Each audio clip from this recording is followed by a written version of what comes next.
Gandang umaga, heto na po ang resulta sa ating STL Pangasinan.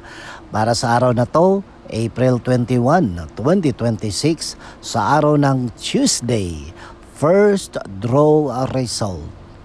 Ilabas nyo na ang mga STL tickets nyo at heto na ang resulta ngayong umaga. At para naman po sa ating STL Pangasinan, first draw result, ang resulta ngayong umaga ay ang kombinasyong ito. Trivia lang mga ka-STL, kung ang tao ay may isang puso, anong hayop ang may tatlong puso?